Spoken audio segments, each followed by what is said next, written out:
Hello नमस्कार दोस्तों, good evening. आप सभी का बहुत बहुत स्वागत है हमारे यूट्यूब चैनल कैरियर परिवार में। मैं मुकेश कुमार आप सबका बहुत बहुत स्वागत करता हूं। चलिए दोस्तों, आज का क्लास हम लोग स्टार्ट करते हैं। और आज प्रधान शिक्षक सिर्फ आपका क्लास होगा, प्रधानाध्यापक की नहीं, क्योंकि प्रधानाध्यापक की आपकी एग्ज़ाम ख़त्म हो चुकी है। और यहाँ पर थोड़ा सा टाइपिंग यहाँ पर एरर हो गया था, इसको आप मिटा लीजिएगा। ये प्रधान शिक्षक की क्लास है और आज होगा टेस्ट नंबर आपका 47। जी हाँ, इसके पहले आपका टोटल 46 आपका क्लास हो गया है। और आज हम लोग देखेंगे महत्वपूर्ण 75 प्रश्न। तो चलिए आज का क्लास, और आज का जो क्लास है ये आज का भारत का भूगोल, भारतीय संविधान से संबंधित महत्वपूर्ण प्रश्न है। यहाँ पर भारत का भूगोल और भारतीय संविधान से संबंधित यानी कि पॉलिटी से संबंधित यहाँ पर क्वेश्चन हम लेकर के आए हैं।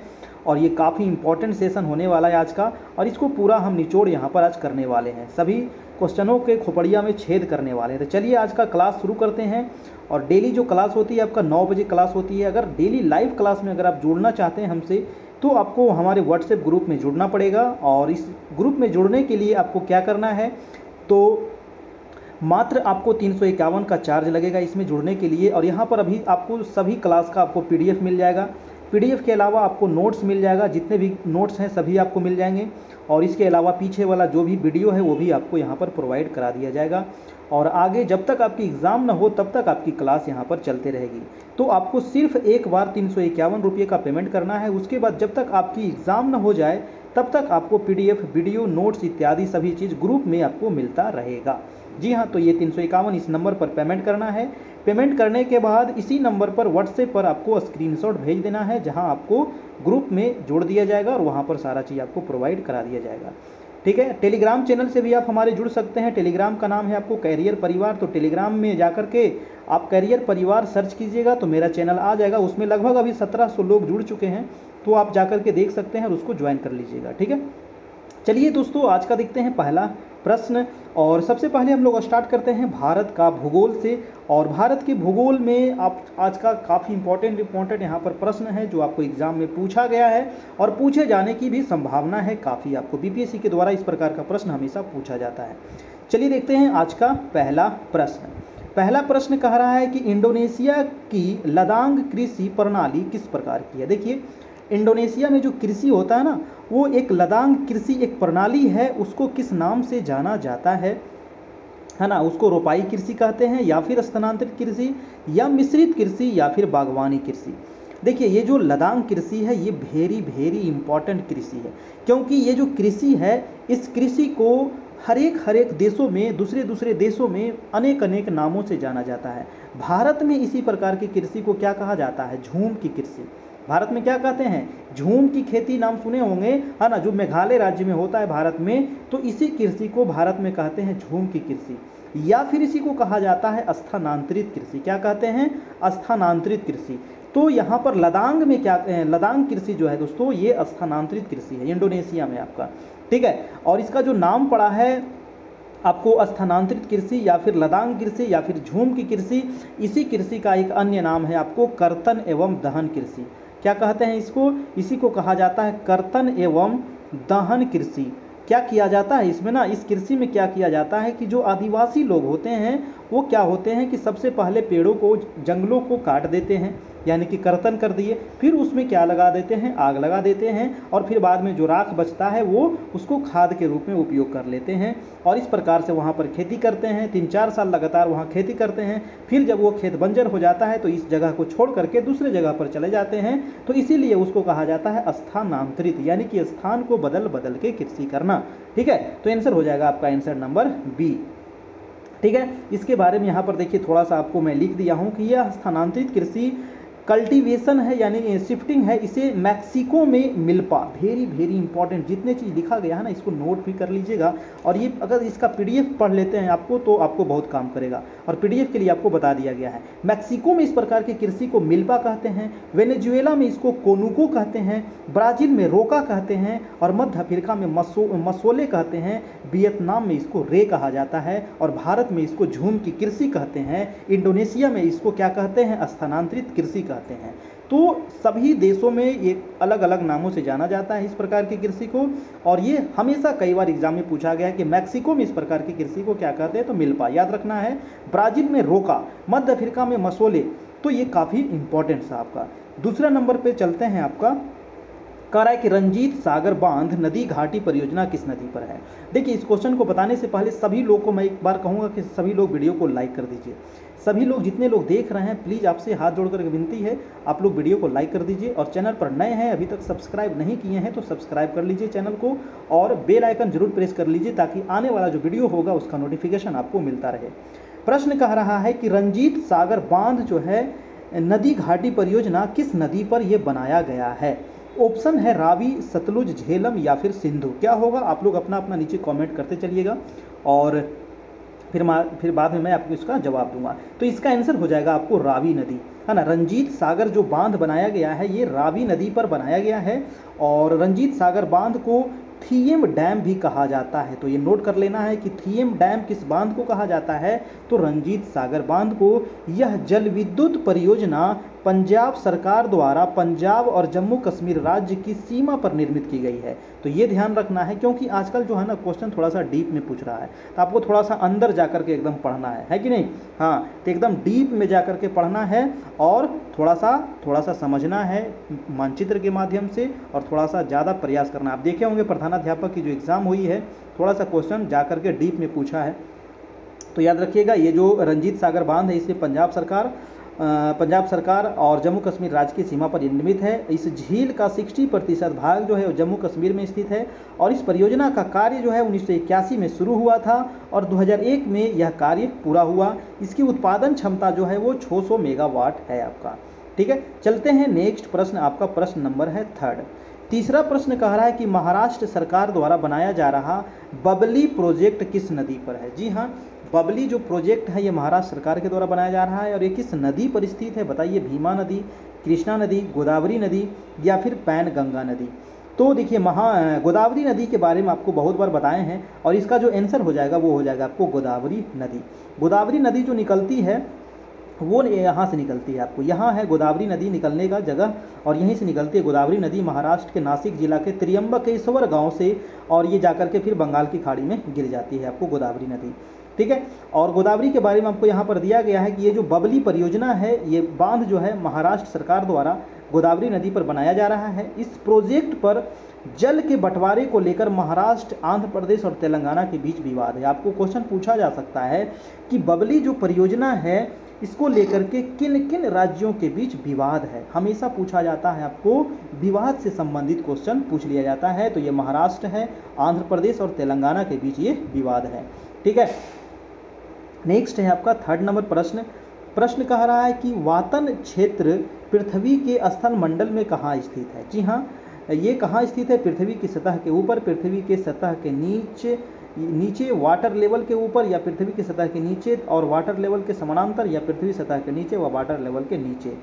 तो इसका आंसर क्या हो जाएगा दोस्तों, आंसर हो जाएगा आपका बी नंबर, यानी कि पृथ्वी सतह के नीचे व वाटर लेवल के ऊपर आंसर हो जाएगा। यानी कि वातन जो क्षेत्र है ये पृथ्वी सतह और वाटर लेवल के बीच में स्थित है। मान लीजिए ये वाटर लेवल है और ये पृथ्वी का सतह है, तो इसके बीच में ये वाला भाग स्थित है, और यह क्षेत्र मिट्टी और चट्टानों से बना हुआ है। नेक्स्ट प्रश्न है आपका 5 नंबर। प्रश्न कह रहा है कि मतगंगा नदी किन 2 देशों के बीच सीमा बनाती है। जी हाँ, काफ़ी इंपॉर्टेंट है, ये नदी है ना, मतभंगा नदी, गंगा नहीं, मतभंगा नदी, ये किन 2 देशों के बीच सीमा बनाती है। ऑप्शन है भारत नेपाल, भारत बांग्लादेश, भारत म्यांमार और भारत श्रीलंका। 5 का आंसर क्या होगा, तो आंसर हो जाएगा आपका भारत और बांग्लादेश के बीच ये सीमा बनाती है मतभंगा नदी।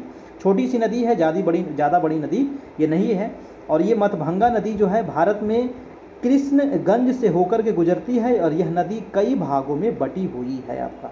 ठीक है, तो याद रखना है ये भारत और बांग्लादेश के बीच सीमा बनाती है। आपका आंसर हो जाएगा, आपका आंसर नंबर बी हो जाएगा। अगला प्रश्न है कि मणिकर्ण गर्म जल स्रोत किस राज्य में है। जी हाँ, मणिकर्ण गर्म जल का ये स्रोत है, और ये भूमिगत से हमेशा निकलते रहता है गर्म जल। और ये कहाँ है, ये आपको पूछा गया है। मणिकर्ण कई बार आपको एग्जाम में आपको पूछा गया है। मणिकर्ण उत्तराखंड, हिमाचल प्रदेश, जम्मू कश्मीर या फिर गुजरात। कहाँ हो जाएगा, मणिकर्ण कहाँ है, बताइए, कभी लोग आप लोग घूमने गए होंगे, तो ये है आपका हिमाचल प्रदेश में, ठीक है। कहाँ है मणिकर्ण?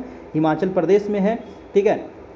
और ब्रह्मकुंड अगर पूछ लिया जाए कि गर्म जलधारा कहाँ है, तो राजगीर में है आपका, है ना। तो मणिकर्ण जो है ये गर्म जल स्रोत जो है हिमाचल प्रदेश के कुल्लू जिले में पार्वती नदी के किनारे स्थित है। और यह गर्म जल स्रोत चर्म रोगों के उपचार में उपयोगी माना जाता है। देखिए, गर्म जल जो होता है ना, अगर चर्म से संबंधित, स्किन से संबंधित कोई अगर बीमारी है, तो अगर यहाँ जाकर नहा लीजिएगा तो आपको वो ठीक हो जाएगा, ठीक है। चलिए नेक्स्ट प्रश्न आप देख लेते हैं, आपका 7 नंबर प्रश्न।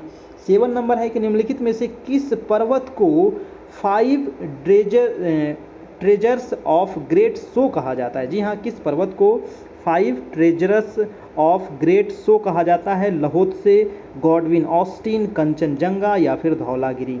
देखिए, गॉडविन ऑस्टिन, इसी को कहते हैं केटू भी दोस्तों, इसी को क्या कहते हैं? केटू। 8611 मीटर इसकी ऊंचाई है, याद रखिएगा। केटू काराकोरम में पड़ता है। कंचनजंगा या फिर धौलागिरी या फिर लहोत्से, क्या हो जाएगा? 7 का आंसर क्या होगा? 7 का आंसर हो जाएगा आपका आंसर नंबर सी, यानी कि कंचनजंगा।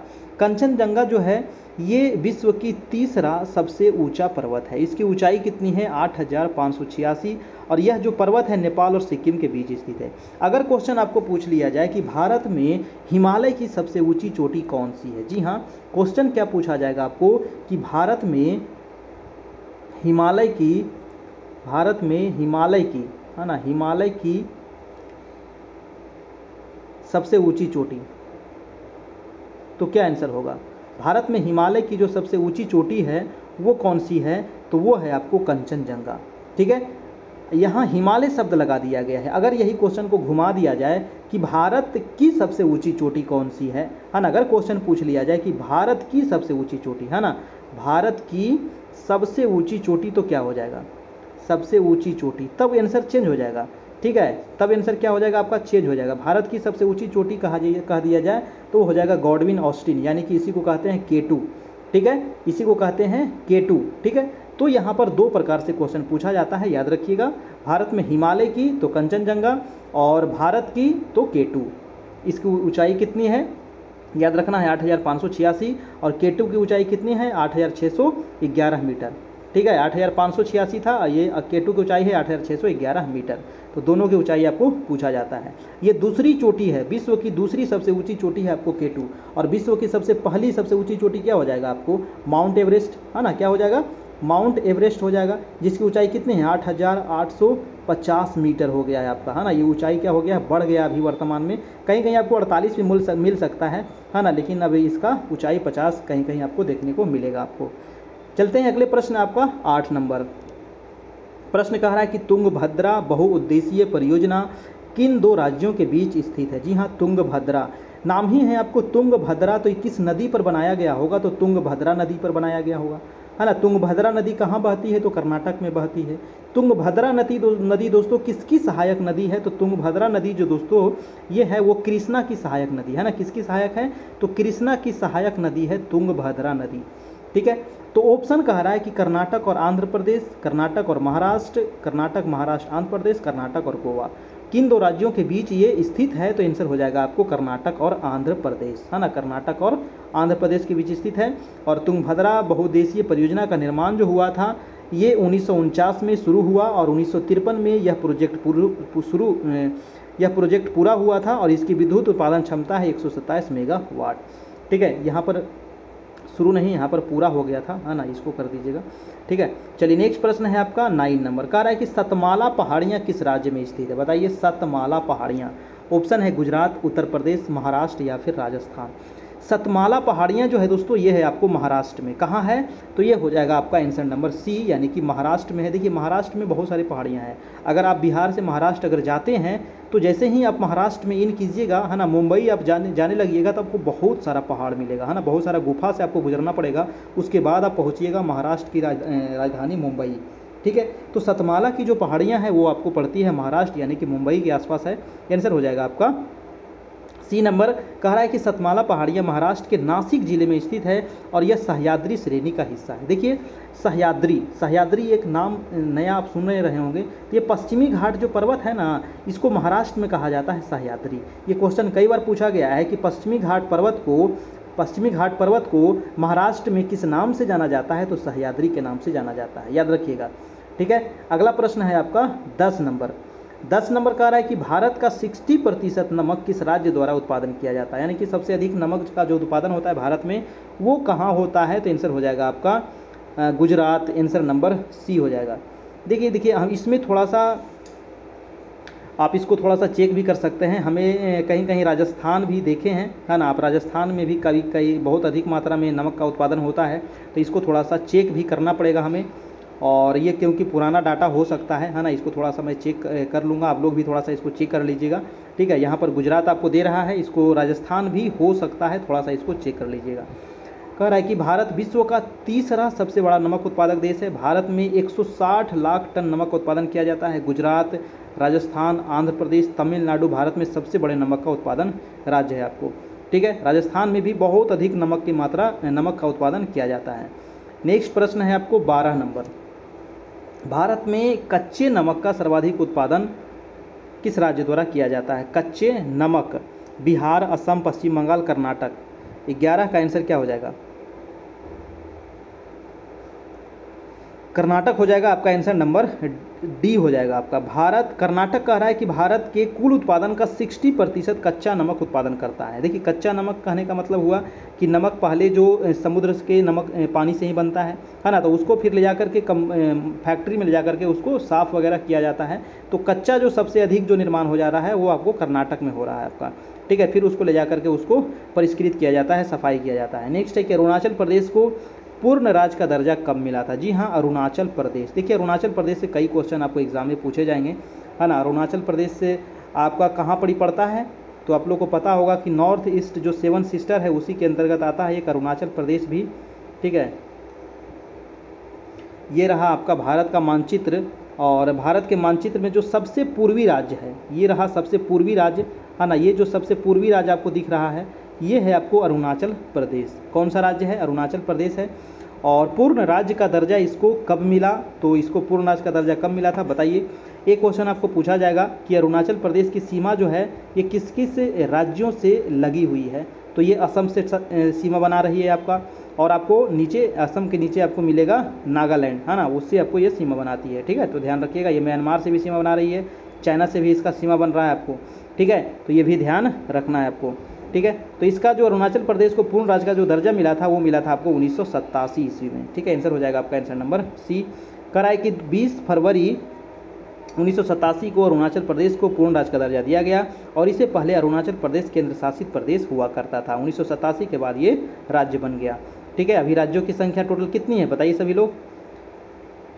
प्रश्न कह रहा है कि बनिहाल दर्रा भारत के किस राज्य में स्थित है? देखिए, दर्रा मतलब क्या होता है? दर्रा का मतलब होता है रास्ता, यानी कि दो पहाड़ों के बीच का रास्ता कोई कहते हैं दर्रा। क्या कहते हैं? ये मान लीजिए दो पहाड़ है, इसके बीच में क्या है? रास्ता है, और इसी दर्रा के माध्यम से व्यापार पहले के ज़माने में किया जाता था, और अभी भी किया जाता है ना। पहले के ज़माने में इसी के दर्रे से एक देश से दूसरे देश, है ना, और एक शहर से दूसरे शहर की ओर जाया जाता था इस दर्रे से। तो क्वेश्चन है कि बनिहाल दर्रा जो है वो भारत के किस राज्य में है? तो ये पड़ता है आपको जम्मू कश्मीर में। कहाँ है ये? जम्मू कश्मीर में है। और कह रहा है कि बनिहाल दर्रा जम्मू कश्मीर के पीर पंजाल पर्वत श्रेणी में 2832 मीटर की ऊंचाई पर ये स्थित है। याद रखिएगा, काफ़ी इंपॉर्टेंट है दर्रा। अगला है कि गंगा की मुख्य शाखा को बांग्लादेश में किस नाम से जानते हैं? जी हाँ, काफ़ी इंपॉर्टेंट है। गंगा नदी निकलती है दोस्तों कहाँ से? तो गंगा नदी निकलती है आपको गंगोत्री से, और यहाँ से मान लीजिए गंगा नदी निकल रही है ना, और ये उत्तराखंड होते होते ये पूरा यूपी, बिहार, झारखंड, वेस्ट बंगाल होते होते कहाँ जाती है? बांग्लादेश में जाती है। और बांग्लादेश में इसको कहते हैं पद्मा। क्या कहते हैं? बांग्लादेश में इसको पद्मा के नाम से जाना जाता है। ठीक है, मुख्य धारा को गंगा नदी की। ठीक है, तो याद रखिएगा, इसको कहते हैं पद्मा। आंसर हो जाएगा आपका, आंसर नंबर बी हो जाएगा आपका। ठीक है, तो ये ध्यान रखिएगा। गंगा नदी जो है ना, ये दो नदियों की मुख्य धारा से मिलकर के बनी है। एक तो हो गई आपको भागीरथी, इधर से आती है भागीरथी, इधर से आती है अलकनंदा नदी। तो ये है आपका भागीरथी, है ना, ये है भागीरथी, और एक इधर से नदी आती है आपको अलकनंदा। तो ये दो नदी मिलती है, और यहाँ से जाकर के आगे जब बढ़ती है नदी तो इसको कहते हैं यहाँ से गंगा नदी। ठीक है, ये कहाँ पर मिलती है और आगे बढ़ती है? तो देवप्रयाग में। ठीक है, देवप्रयाग में ये नदी मिलती है, और जब ये आगे बढ़ती है तो इसको नाम पड़ जाता है आपको गंगा नदी। ठीक है, तो ये गंगा जो है 2 नदियों की मुख्य धारा से मिलकर के बनी है। देवप्रयाग के बाद इसका नाम पड़ता है गंगा नदी। आंसर क्या हो जाएगा आपका, ये आंसर हो जाएगा पद्मा नदी, इसको बांग्लादेश में कहा जाता है। ये क्वेश्चन पूछा जाएगा कि जो ब्रह्मपुत्र नदी है ना, जो ब्रह्मपुत्र नदी है इसको बांग्लादेश में किस नाम से जाना जाता है। तो ब्रह्मपुत्र नदी को बांग्लादेश में किस नाम से जानते हैं, तो याद रखिएगा जमुना, है ना, जमुना के नाम से जाना जाता है ब्रह्मपुत्र नदी को। ठीक है, जब यही पद्मा नदी यानी कि गंगा नदी और ब्रह्मपुत्र नदी जब मिल जाती है बांग्लादेश में और जब आगे बढ़ती है तो इसको कहते हैं मेघना।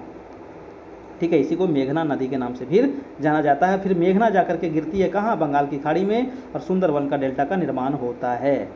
अगला प्रश्न है, देख लेते हैं। चलिए, यहाँ पर थोड़ा सा दिया गया है कि गंगा नदी इस पद्मा शाखा की लंबाई 120 किलोमीटर है और बंगाल की खाड़ी के निकट यह मेघना नदी में समाहित हो जाती है। ठीक है, नेक्स्ट प्रश्न है आपका 15 नंबर। प्रश्न कह रहा है कि भारत में कोयर उद्योग मुख्य रूप से किस राज्य में स्थित है। दोस्तों बताइए, ये किस राज्य में स्थित है, तो क्या हो जाएगा, आंसर हो जाएगा आपका आंसर नंबर सी, यानी कि केरल। ठीक है, ये जो उद्योग है ना, यह उद्योग से नारियल पर निर्भर है ना, ये किस पर निर्भर है, तो नारियल पर निर्भर है। और केरल जो है विश्व के कुल उत्पादन का 60% सफ़ेद कोयर का उत्पादन करता है। ठीक है, और ये मुख्य रूप से नारियल पर निर्भर है। आंसर हो जाएगा आपका आंसर नंबर सी, यानी कि केरल। नेक्स्ट प्रश्न है आपको 16 नंबर। प्रश्न का आ रहा है कि निम्नलिखित राज्यों पर विचार कीजिए, मध्य प्रदेश, ओडिशा और छत्तीसगढ़ उपरोक्त में से कौन सा राज्य हीरे का उत्पादन करता है। देखिए, हीरा का उत्पादन कौन कर रहा है, तो सबसे अधिक मध्य प्रदेश में होता है आपको हीरा। ठीक है, मध्य प्रदेश में सबसे अधिक हीरा होता है। आंसर क्या हो जाएगा आपका, बताइए। 16 का आंसर हो जाएगा आपका आंसर नंबर केवल एक ही हो जाएगा, यानी कि मध्य प्रदेश हो जाएगा आपका। मध्य प्रदेश के बुंदर और पन्ना जो नामक जो ये खाद्यान्न है, ये किस लिए फेमस है, तो हीरे के लिए फेमस है ना, हीरा पन्ना नाम सुने वो, हीरा पन्ना ज्वेलर्स। तो ये पन्ना क्या है, तो ये खान है। ठीक है, हीरे की।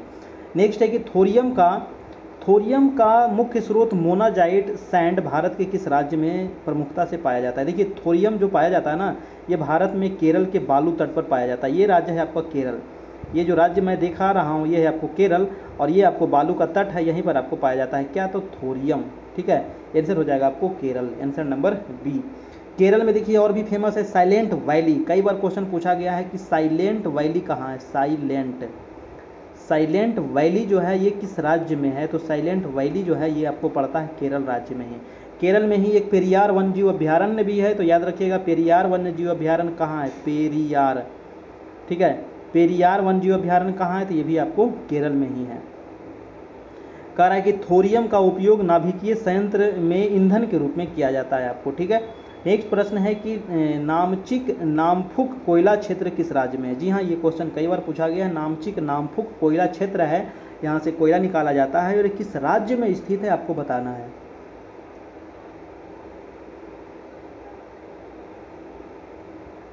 ऑप्शन है आपका सिक्किम, मेघालय, अरुणाचल प्रदेश और मणिपुर। क्या हो जाएगा 18 का, बताइए।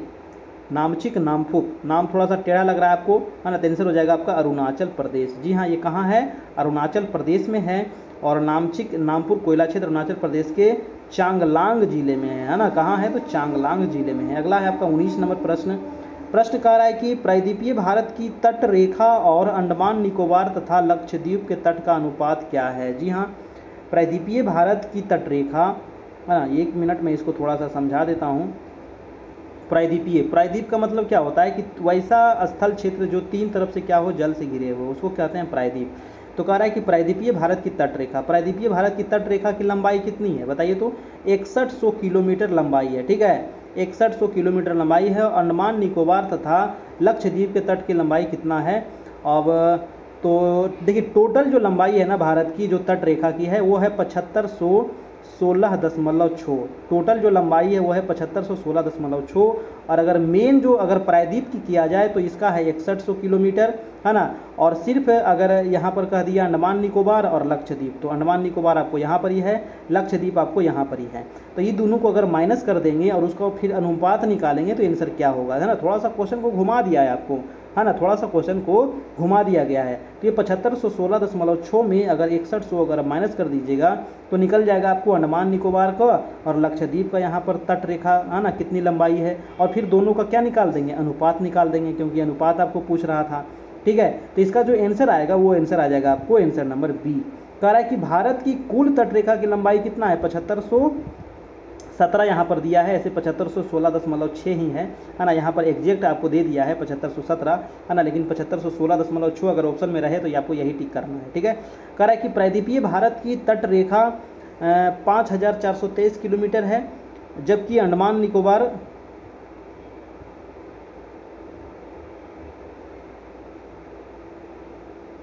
देखिए यहाँ पर थोड़ा सा प्रायद्वीपीय भारत नहीं, यहाँ पर यह गलत लिख दिया है आपको, है ना।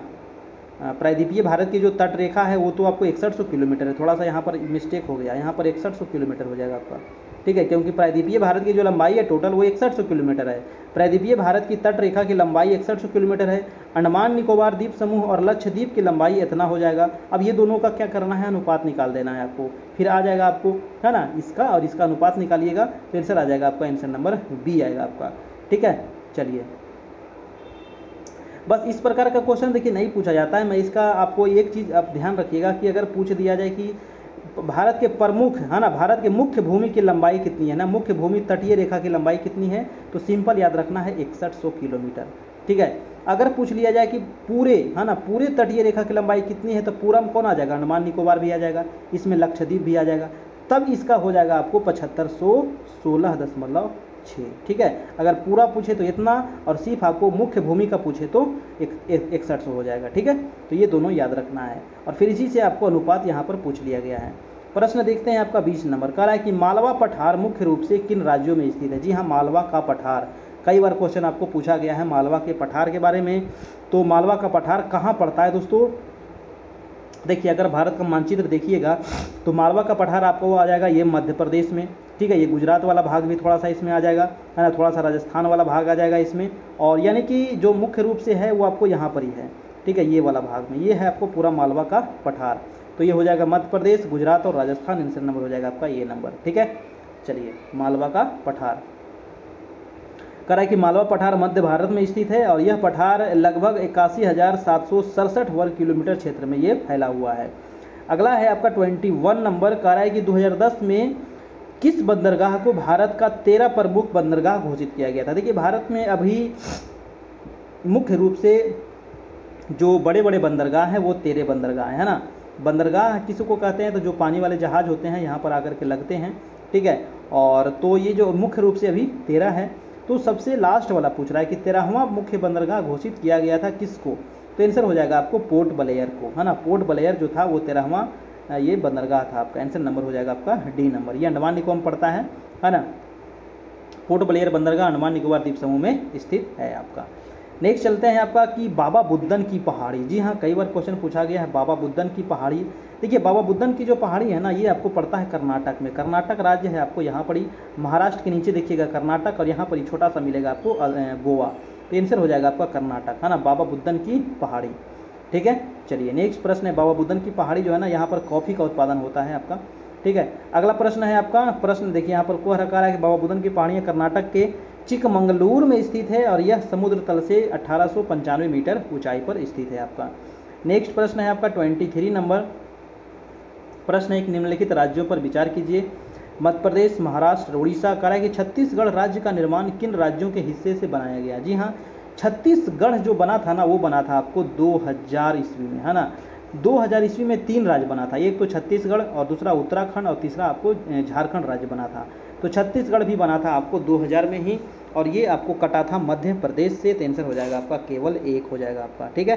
केवल आपका आंसर हो जाएगा 1 और यह 1 नवंबर 2000 को ये अस्तित्व में आया था। ये डेट याद रखना है, 1 नवंबर 2000 छत्तीसगढ़ बना था। और झारखंड कब बना था, तो 15 नवंबर 2000 को आपको झारखंड बना था बिहार से अलग होकर के, ठीक है।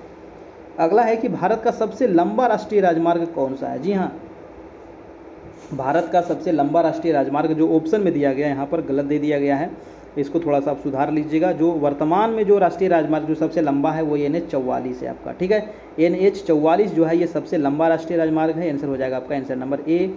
थोड़ा सा इसमें आप सुधार लीजिएगा, आंसर हो जाएगा। देखिए यहाँ पर B दिया गया है राष्ट्रीय राजमार्ग संख्या 7। देखिए राष्ट्रीय राजमार्ग जो 7 है ना, ये पहले सबसे लंबा था आपका, लेकिन अब ये चेंज हो गया है। तो ये पहले था राष्ट्रीय राजमार्ग संख्या 7, जो अब बदल करके यहाँ पर देखिए आपको दे दिया है 44वें रखा गया है। यह राजमार्ग जो है जम्मू कश्मीर के श्रीनगर से शुरू होकर के दक्षिण भारत के कन्याकुमारी तक जाता है आपका। तो ये 44वां याद रखिएगा, ये 7 आपका गलत है, ये पहले था आपका, ठीक है। कार्य की इसकी कुल लंबाई है 3745 किलोमीटर, तो लंबाई भी आप ध्यान रखिएगा। अगला प्रश्न है, चलते हैं आपका 25 नंबर। प्रश्न है कि निम्नलिखित में से कौन सा राष्ट्रीय मार्ग सिक्किम को शेष भारत से जोड़ता है। जी हाँ, सिक्किम को शेष भारत से जोड़ता है कौन सा राष्ट्रीय राजमार्ग। राष्ट्रीय राजमार्ग संख्या 31 का ए, राष्ट्रीय राजमार्ग संख्या 32 का ए, या फिर 28 या फिर 26 का ए। ठीक है, कौन सा राष्ट्रीय राजमार्ग सिक्किम को शेष भारत से जोड़ता है, तो आंसर हो जाएगा आपका आंसर नंबर ए, यानी कि राष्ट्रीय राजमार्ग संख्या 31 ए। ठीक है, यह राजमार्ग मुख्य रूप से सिक्किम और पश्चिम बंगाल में स्थित है, तो ये भी आप ध्यान रखिएगा। 31 ए कहाँ है, तो सिक्किम और पश्चिम बंगाल में, है ना। नेक्स्ट प्रश्न है आपका 26 नंबर, कह रहा है कि राष्ट्रीय खाद्य प्रौद्योगिकी उद्यमशीलता एवं प्रबंधन संस्थान किस राज्य में स्थित है। राष्ट्रीय खाद्य प्रौद्योगिकी उद्यमशीलता एवं प्रबंधन संस्थान, जी हाँ, काफ़ी इंपॉर्टेंट सवाल है दोस्तों। और सभी लोग वीडियो को लाइक ज़रूर कर दीजिए जितने लोग देख रहे हैं, और चैनल पर नए हैं तो चैनल को सब्सक्राइब जरूर से ज़रूर कर लीजिए। तो इसका आंसर क्या हो जाएगा, आपको हरियाणा राज्य हो जाएगा, है ना। ये कहाँ है, हरियाणा में है। राष्ट्रीय खाद्य प्रौद्योगिकी उद्यमशीलता एवं प्रबंधन संस्थान हरियाणा के सोनीपत में स्थित है आपका। नेक्स्ट प्रश्न है आपका 27 नंबर। प्रश्न है कि तालचर तापीय ऊर्जा प्लांट किस राज्य में स्थित है। तालचर तापीय ऊर्जा प्लांट किस राज्य में स्थित है। तालचर कई बार एग्जाम में पूछा गया सवाल है दोस्तों, वेरी वेरी इंपॉर्टेंट है। तालचर जो है ये पड़ता है आपको उड़ीसा में। कहाँ है, उड़ीसा में। अगर उड़ीसा राज्य को देखा जाए तो यहाँ पर मिलेगा आपको उड़ीसा राज्य, ठीक है, आंध्र प्रदेश के जस्ट ऊपर। ये रहा आंध्र प्रदेश के ऊपर है आपको उड़ीसा राज्य। आंसर हो जाएगा आपका आंसर नंबर बी हो जाएगा आपका। ठीक है, कह रहा है कि तालचर तापीय ऊर्जा प्लांट जो है उड़ीसा के अंगुल जिले में स्थित है, और इस पावर प्लांट को फरवरी 1968 में कमीशन किया गया था, और इसकी ऊर्जा क्षमता जो है 460 मेगावाट है आपका। ठीक है, ऊर्जा क्षमता जो है ना ये बढ़ते घटते रहता है, तो उस समय 460 मेगावाट था आपका। अगला है कि हीराकुंड बांध किस नदी पर है। अगर हीरा क्या होता है, हीरा बहुत महान चीज़ होता है ना। हीरा क्या होता है, हीरा बहुत ही महान चीज़ होता है। तो हीराकुंड बांध किस नदी पर है, महानदी पर है। हीरा क्या होता है, तो बहुत महान चीज़ होता है ना, क्योंकि ये काफ़ी कॉस्टली होता है, तो हीरा बहुत महान है, इसलिए हो जाएगा आपको महानदी पर। ठीक है, ये दुनिया की सबसे लंबी, है ना, दुनिया की सबसे लंबी ये बांध है आपका, है ना, हीराकुंड बांध। ये चीज़ ध्यान रखना है। हीराकुंड बांध उड़ीसा में है, ये महानदी पर है, और विश्व की सबसे बड़े बांधों में से एक है आपका, लंबी बांध में से एक है आपका।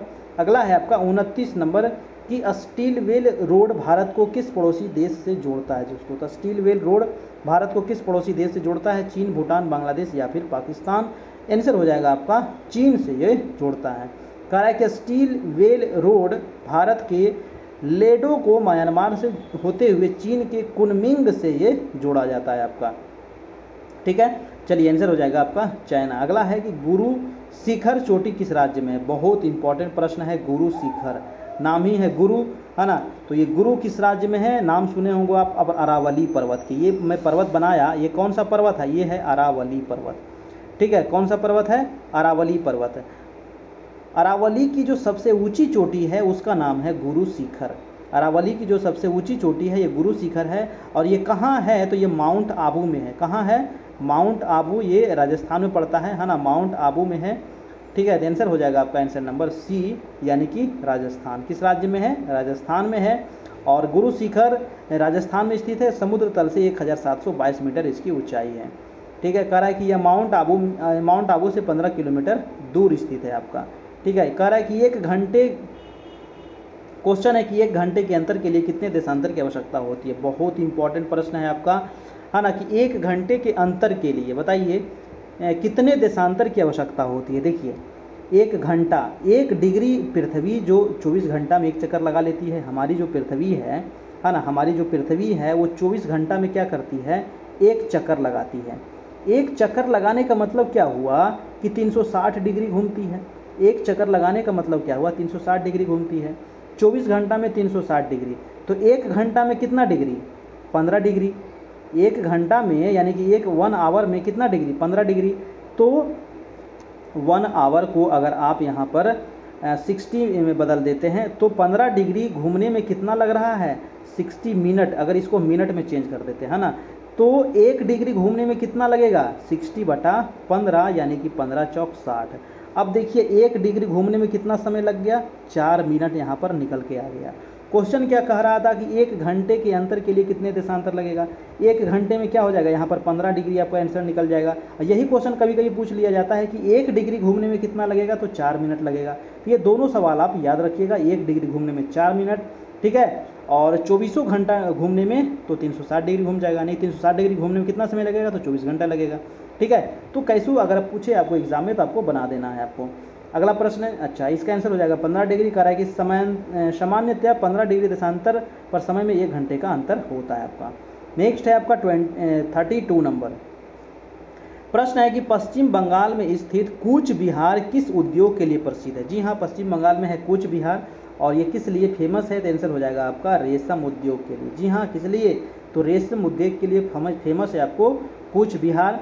कूच बिहार जो है जिला, ये पश्चिम बंगाल में स्थित है, और इसका कुल क्षेत्रफल जो है वो 3387 वर्ग किलोमीटर है। अगला प्रश्न है आपका 33 नंबर प्रश्न कह रहा है कि भारत और बांग्लादेश के बीच फरक्का बांध विवाद किस नदी जल बंटवारे को लेकर है। देखिए फरक्का बांध जो बनाया गया है ना, ये गंगा नदी पर बनाया गया है। किस नदी पर बनाया गया है, गंगा नदी पर बनाया गया है। तो आंसर हो जाएगा आपको गंगा नदी, ठीक है। आंसर नंबर ए हो जाएगा कि भारत और बांग्लादेश के बीच है ये फरक्का बांध विवाद, और ये किस नदी पर है, तो गंगा नदी पर है। क्योंकि गंगा नदी आपको भारत से होकर के ही बांग्लादेश में जाती है, और बांग्लादेश में इसको किस नाम से जानते हैं, तो पद्मा के नाम से जानते हैं। याद रखिएगा पद्मा, है ना, गंगा नदी को बांग्लादेश में पद्मा, अभी आपको बताए थे। इसके बारे में थोड़ा सा यहाँ कह दिया कि फरक्का बांध जो है पश्चिम बंगाल के मुर्शिदाबाद में गंगा नदी के किनारे पर स्थित है, और यह बांग्लादेश सीमा से लगभग 16.5 किलोमीटर दूर है, और यह बांध जो है 1972 में बनकर के तैयार हुआ था। तो ये चीज़ आप याद रखिएगा। अगला है कि भारत में नुनमाटी, है ना, नुनमाटी नामक स्थान किस लिए प्रसिद्ध है। देखिए कभी कभी यहाँ पर दे सकता है नुनमाटी या फिर नुनमती, है ना, तो ये जो स्थान है ये किस लिए फेमस है।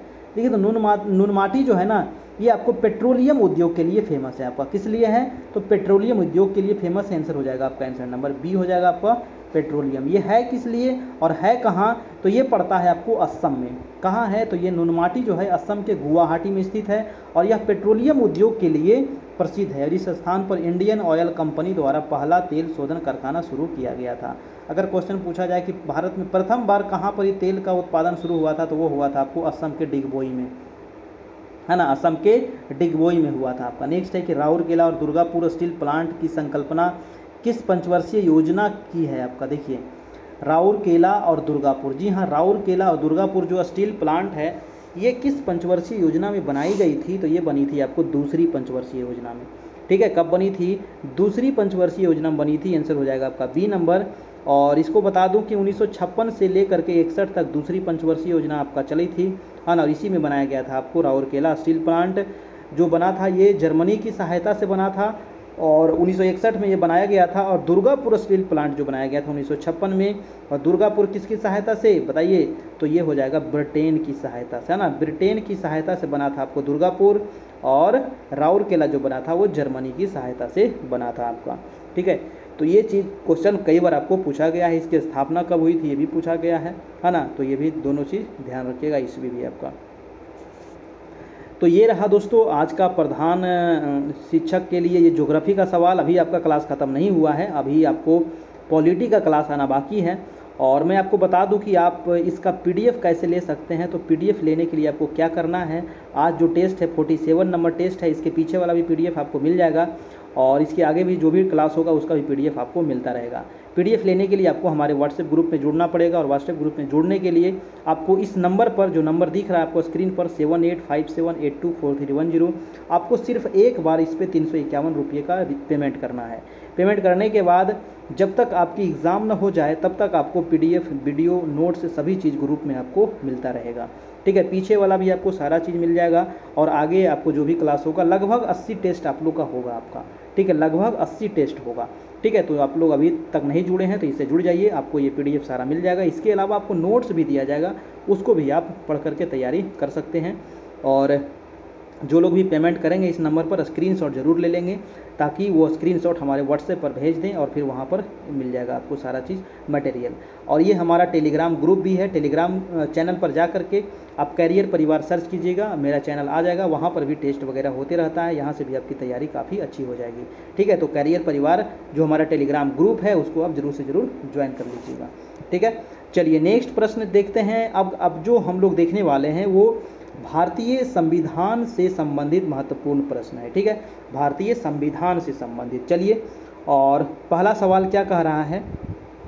पहला सवाल है कि भारतीय संविधान के किस अनुच्छेद के तहत लोकसभा में अनुसूचित जातियों और जनजातियों के लिए आरक्षण दिया गया? जी हाँ, बहुत इंपॉर्टेंट सवाल है ना। आज का जो क्लास है ना बहुत इंपॉर्टेंट है, इसको आप जरूर पीडीएफ के रूप में लीजिए और पढ़िए। ठीक है, इसके अलावा जितना भी क्लास हुआ है वो सभी भी आपके लिए बिल्कुल ही रामबाण है और यहीं से प्रश्न आपको एग्जाम में पूछे जाने की संभावना है। तो किस अनुच्छेद में कहा गया है कि लोकसभा में अनुसूचित जाति और जनजातियों के आरक्षण का प्रावधान किया गया, यानी कि SC एंड ST? ठीक है, ऑप्शन है 330, 32, 222 और 345। आंसर क्या होगा आपका? आंसर हो जाएगा आपका 330 में। 330 में क्या कहा गया है कि भारतीय संविधान के अनुच्छेद 330 के तहत लोकसभा में अनुसूचित जातियों और जनजातियों के लिए आरक्षण की व्यवस्था की गई है। आपको तो अनुच्छेद याद रखना है 330। आपको 1 से 2 अनुच्छेद जरूर एग्जाम में पूछेगा आपको, है ना। दूसरा प्रश्न कह रहा है कि अंडमान निकोबार द्वीप समूह का न्याय क्षेत्र किस न्यायालय की देखरेख में आता है? देखिए, अंडमान निकोबार जो है ना ये कहाँ पड़ी है, तो सबसे पहले तो पता होना चाहिए कि ये आपको यहाँ पड़ी है अंडमान निकोबार। अंडमान निकोबार में अगर किसी प्रकार की घटना होती है तो इसका जो निपटारा होता है वो होता है आपको कहाँ पड़ी, तो कलकत्ता हाई कोर्ट में, है ना। कलकत्ता हाई कोर्ट है आपका यहाँ पड़ी, और कलकत्ता हाई कोर्ट यानी कि पोर्ट ब्लेयर में कलकत्ता हाई कोर्ट की सर्किट बेंच में। आंसर हो जाएगा आपका, आंसर नंबर बी हो जाएगा आपका, यानी कि पोर्ट ब्लेयर में कलकत्ता हाई कोर्ट की सर्किट बेंच है, और उसी में दोस्तों जो अंडमान निकोबार में अगर किसी प्रकार की घटना होती है तो उसी में आपको यहाँ पर सुनवाई होता है। आपका आंसर हो जाएगा आपका answer number B.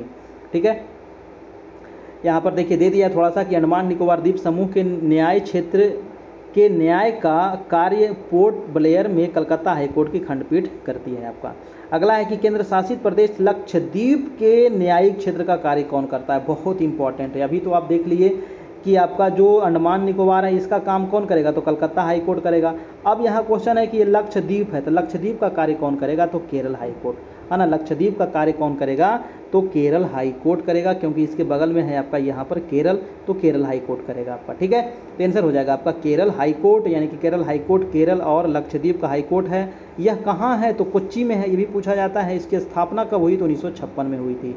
Patna high court की स्थापना कब हुई थी दोस्तों, बताइए। तो पटना हाई कोर्ट तो 1916 ईस्वी में हुई थी पटना हाई कोर्ट की स्थापना। ये भी आप याद रखना है, पटना हाई कोर्ट। ठीक है, नेक्स्ट है आपका 4 नंबर प्रश्न कह रहा है कि सुप्रीम कोर्ट के जजों की संख्या को कौन बदल सकता है? जी हाँ, सुप्रीम कोर्ट के जो जज होते हैं इसकी संख्या को कौन बदलेगा, तो आंसर क्या होगा? राष्ट्रपति आदेश, कानून द्वारा संसद, या सुप्रीम कोर्ट की अधिसूचना, या फिर केंद्र सरकार की अधिसूचना। 4 का आंसर क्या हो जाएगा? आंसर हो जाएगा आपको तो आंसर नंबर बी, यानी कि कानून द्वारा संसद से बदला जा सकता है जजों की संख्या को। यहाँ पर कह रहा है कि संसद को कानून बनाने का अधिकार है। संसद कानून द्वारा जजों की संख्या को बदल सकती है। प्रारंभ में सुप्रीम कोर्ट में 7 जज थे। जब ये प्रारंभ हुआ था जज सुप्रीम कोर्ट, तो उस समय कितना था? 7 था। और यह संख्या 1956 में 10, 60 में 13, 77 में 17, 85 में 25, वर्तमान में 31। वर्तमान में और बढ़ गया है आपको, है ना। वर्तमान में यहाँ पर 34 हो गया है आपका। 33 यहाँ पर अन्य न्यायाधीश रहेंगे और 1 रहेंगे मुख्य न्यायाधीश, यानी कि 34 हो गया है आपको। ठीक है, वर्तमान में 34 हो गया, ये भी बढ़ गया है आपका। ठीक है, तो ये भी याद रखिएगा। कौन इसमें बढ़ा सकता है, तो संसद के द्वारा ये बढ़ सकता है आपका। अगला है प्रश्न आपका 5 नंबर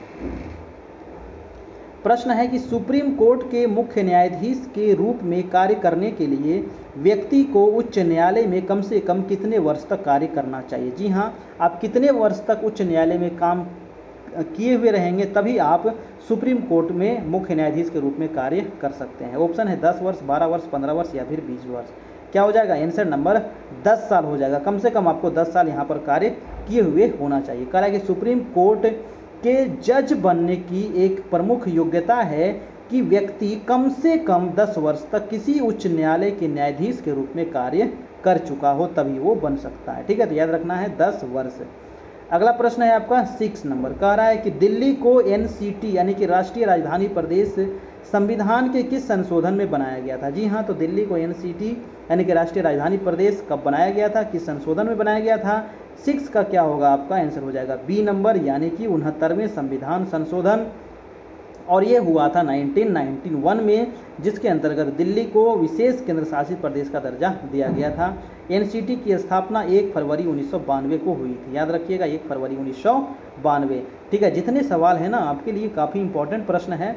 और इसे आज का जो टेस्ट है ना, कुछ अलग तरीके का प्रयास किया गया था हमारे द्वारा, बहुत मेहनत लगा है इस टेस्ट को टाइपिंग करने में, बनाने में, है ना। आप समझ सकते हैं। प्रश्न कह रहा है कि भारत में 3 स्तरीय पंचायती राज प्रणाली किस जनसंख्या से ऊपर वाले राज्यों में है? जी हाँ, 3 स्तरीय पंचायती राज प्रणाली, भारत में जो पंचायती राज प्रणाली है वो त्रिस्तरीय है। कह रहा है कि कितने जनसंख्या से ऊपर वाले राज्यों में ये है आपका? तो 7 का हो जाएगा आपका आंसर नंबर सी, यानी कि 20 लाख। ठीक है, कह रहा है कि 3 स्तरीय पंचायती राज प्रणाली, ग्राम पंचायत, पंचायत समिति और जिला पंचायत केवल उन्हीं राज्यों के लिए है जिनकी आबादी जो है वो 20 लाख के ऊपर है आपका। ठीक है, अगला है आपका प्रश्न नंबर 8।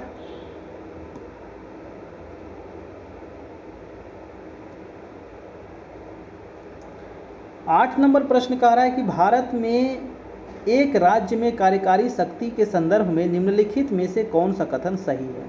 भारत में एक राज्य में कार्यकारी शक्ति के संदर्भ में निम्नलिखित में से कौन सा कथन यहाँ पर सही है? कथन 1 है कि राज्य की कार्यकारी शक्ति राज्यपाल में निहित है। राज्य में वास्तविक कार्यकारी प्राधिकरण मंत्री परिषद है। राज्य में सभी कार्यकारी निर्णयों को मुख्यमंत्री के नाम पर लिया जाता है। इनमें से कौन सा विकल्प यहाँ पर सही है, ये आपको बताना है। बताइए।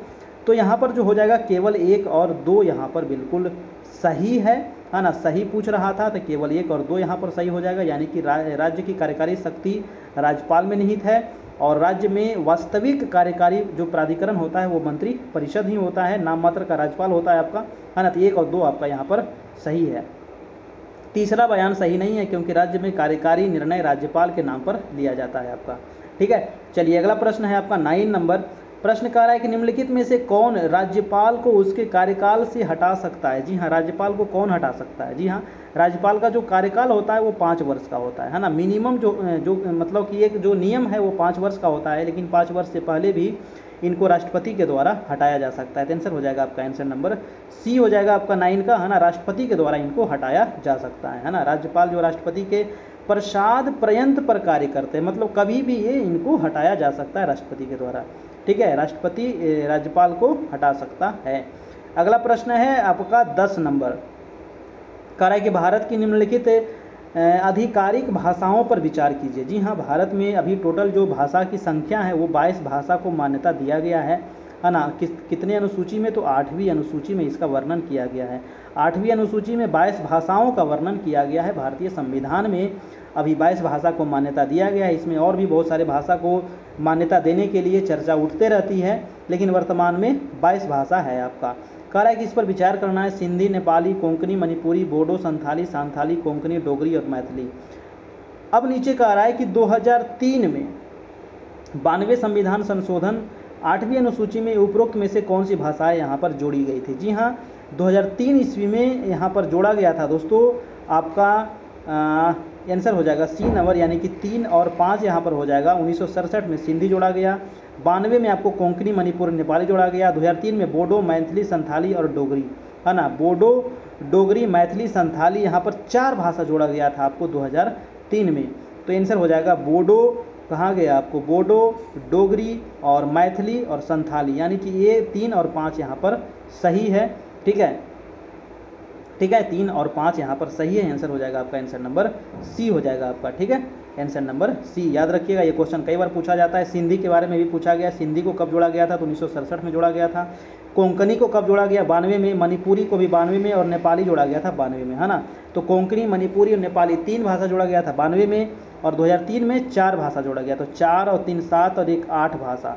ठीक है, और पहले था आपको 14 भाषा। तो 14 में से 8 अगर जोड़ दीजिएगा तो टोटल हो जाएगा 22 भाषा। जब संविधान बना था तो भारत में 14 भाषा को मान्यता दिया गया था, लेकिन वर्तमान में कितने हैं? तो 22 भाषा को मान्यता दिया गया है आपका।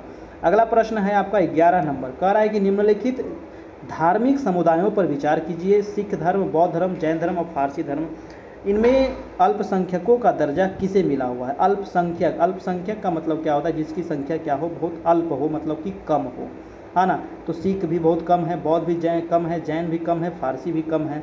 तो यहाँ पर हमारे अनुसार तो आंसर हो जाना चाहिए 1 2 3 4, यानी कि सभी हो जाना चाहिए, है ना। आंसर हो जाएगा आपका डी नंबर। भारत में मुस्लिम, सिख, ईसाई, बौद्ध, पारसी ऐसे की संख्या क्या है? बहुत नगण्य है, कम है ना। तो आंसर हो जाएगा डी नंबर। नेक्स्ट प्रश्न है आपका दोस्तों 12 नंबर का है कि चुनाव आयोग के बारे में कौन सा कथन यहाँ पर सही है? चुनाव आयोग, ठीक है, कह रहा है कि यह स्वतंत्र और संवैधानिक निकाय है, ठीक है। दूसरा कह रहा है कि इसमें 6 साल के कार्यकाल रखने वाले सदस्यों का समावेश होता है। सी है कि यह राजनीतिक दलों को मान्यता देने से संबंधित विवादों के मध्यस्थता के लिए एक अदालत के रूप में कार्य करता है। और डी है कि अखिल भारतीय निकाय होने के नाते यह ग्राम पंचायतों और राज्य नगर पालिकाओं के चुनाव के साथ चुनाव से भी चिंतित है। तो 12 का आंसर हो जाएगा आपका आंसर नंबर बी, यानी कि इसमें 6 साल का कार्यकाल रखने वाले सदस्यों का समावेशन होता है। जी हाँ, ये इसका जो कार्यकाल होता है ये 6 साल होता है। बी नंबर बिल्कुल ही सही है, सही पूछ रहा था आपको कि इसमें 6 साल का कार्यकाल रखने वाले सदस्यों का समावेशन होता है। आपका आंसर हो जाएगा बी नंबर, बाकी यहाँ पर ऑप्शन गलत है, ठीक है। चलिए नेक्स्ट प्रश्न है आपका 13 नंबर।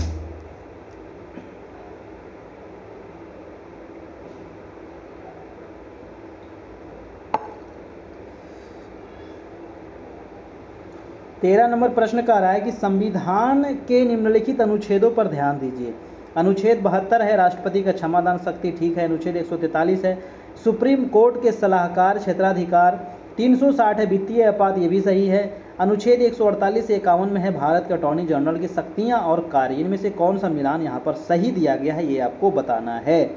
तो एक और सही है आपका, 360 वाला भी सही है। 1 2 3 4, देखिए इसको आप 1 मान लीजिएगा, है ना, इसको 2 मान लीजिएगा, इसको 3 मान लीजिएगा, इसको 4 मान लीजिएगा। 1 तो सही है आपका और 3 भी सही है। और कौन कौन सही है बताइए? आंसर हो जाएगा डी, 1 2 3 4 सब सही है।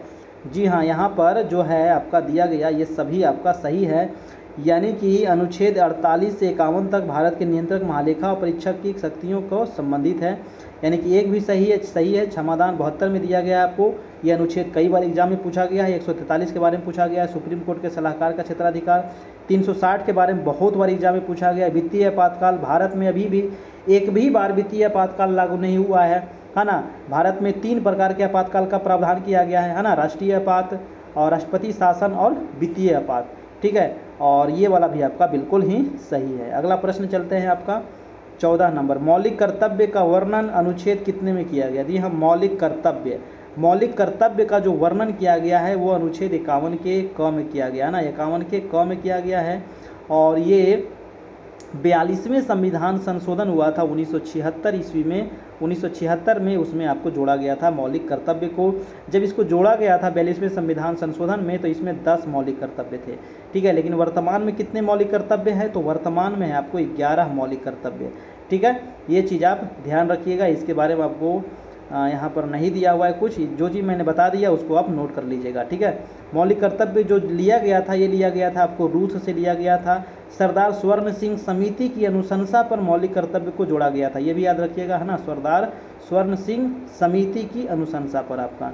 अगला प्रश्न है आपका 15 नंबर। कह रहा है कि भारतीय संविधान की 6ठी अनुसूची किन 4 राज्यों में अनुसूचित क्षेत्रों और अनुसूचित जनजातियों के प्रशासन और नियंत्रण से संबंधित है? बहुत इंपॉर्टेंट सवाल है आपका, ठीक है। वो देखिए ये जो मामला है ना, ये मामला है आपको नॉर्थ ईस्ट वाला। ये जो मामला है आपका, ये जो मामला है वो नॉर्थ ईस्ट से संबंधित मामला है आपका, यानी कि जो ये 7 सिस्टर है, ठीक है। नॉर्थ ईस्ट में कितने राज्य हैं? तो नॉर्थ ईस्ट में 7 राज्य है ना। ये 7 सिस्टर से संबंधित है। और 7 सिस्टर में एक ऐसा राज्य है जहाँ पर, मतलब 4 ऐसे राज्य, एक नहीं 4 ऐसे राज्य हैं जहाँ पर अनुसूचित क्षेत्र और अनुसूचित जनजातियों के प्रशासन और नियंत्रण से संबंधित वर्णन किया गया है, ठीक है। तो आप याद रखिएगा AMTM, इसका ट्रिक है AMTM, यानी कि असम, मेघालय, त्रिपुरा, मिजोरम। असम, मेघालय, त्रिपुरा और मिजोरम। असम, मेघालय, त्रिपुरा, मिजोरम, है ना। AMTM। क्वेश्चन पूछा जाए कि भारतीय संविधान के किस अनुसूची में है ये? तो 6ठी अनुसूची में है। टोटल अनुसूची अभी कितना है? 12 अनुसूची अभी वर्तमान में। संविधान जब बना था तो कितना अनुसूची था? 8 अनुसूची था, ठीक है। और अभी ये है आपका 12 अनुसूची, और छठी अनुसूची में इसका वर्णन किया गया है कि 4 जो राज्य हैं वो 4 राज्य कौन राज्य हैं जिनके अनुसूचित क्षेत्र और अनुसूचित जनजातियों के प्रशासन और नियंत्रण से संबंधित है। वो है आपको असम, मेघालय, त्रिपुरा और मिजोरम।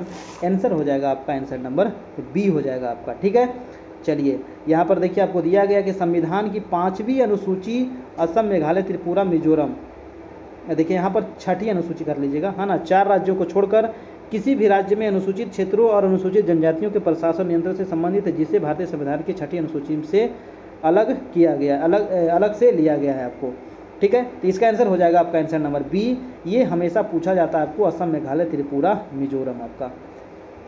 नेक्स्ट है, भारत के संविधान के निम्नलिखित अनुसूची में से कौन सा नया राज्य बनाने के लिए संशोधित किया जाता है। जी हाँ, अगर नया राज्य बनाना है तो कौन से अनुसूची में संशोधन करना पड़ेगा। जी हाँ, भारत के संविधान की निम्नलिखित अनुसूचियों में से कौन सा नया राज्य बनाने के लिए संशोधित किया जाना है। तो पहली, दूसरी, तीसरी या फिर चौथी। तो देखिए आंसर क्या होगा, आंसर क्या होगा आपका, आंसर हो जाएगा ए, यानी कि पहली अनुसूची। यानी कि पहली अनुसूची में संघ और राज्य क्षेत्र का वर्णन किया गया। पहली अनुसूची में किसका वर्णन किया गया है, संघ और राज्य क्षेत्र का वर्णन किया गया है। तो आंसर हो जाएगा आपका आंसर नंबर ए। अगला प्रश्न है आपका 17 नंबर का है कि भारत का संविधान भारत के सुप्रीम कोर्ट को केंद्र और राज्यों के बीच विवादों का निर्णय किस क्षेत्र के तहत लेने का अधिकार देता है। जी हाँ, भारत का जो संविधान है वो भारत के सुप्रीम कोर्ट को केंद्र और राज्यों के बीच अगर विवाद होता है तो उसका निर्णय कौन लेगा। तो सुप्रीम कोर्ट लेता है। ये भी क्वेश्चन कई बार पूछा गया है कि अगर राज्यों के बीच अगर विवाद हो जाए, है ना, केंद्र और राज्य के बीच अगर विवाद हो जाए तो इसका निपटारा कौन करेगा। तो सुप्रीम कोर्ट करेगा। ठीक है, तो ये किस आधार पे करेगा, अपीलीय न्यायाधिकार या फिर वास्तविक न्यायाधिकार या फिर सलाहकार न्यायाधिकार या फिर रीट न्यायाधिकार। तो आंसर हो जाएगा 17 का दोस्तों आपका बी नंबर, यानी कि वास्तविक न्यायाधिकार। भारत का संविधान जो है भारत के सुप्रीम कोर्ट को केंद्र और राज्यों के बीच विवादों का निर्णय वास्तविक न्यायाधिकार के तहत लेने का अधिकार देता है। ये चीज़ आप याद रखिएगा। और अगर केंद्र राज्य के बीच विवाद होगा तो कौन निपटारा करता है, सुप्रीम कोर्ट होता है आपका, सुप्रीम कोर्ट में निपटारा होता है। ठीक है, और राष्ट्रपति से संबंधित भी अगर कोई विवाद हो, है ना, उसके चुनाव से संबंधित या फिर, तो उसका भी निपटारा होता है आपको सुप्रीम कोर्ट में। प्रश्न है कि इनमें से कौन सा राष्ट्रपति चुनाव के लिए चुनावी कॉलेज का हिस्सा है लेकिन उसकी अपील के लिए कार्यवाही में भाग नहीं लेता है। जी हाँ,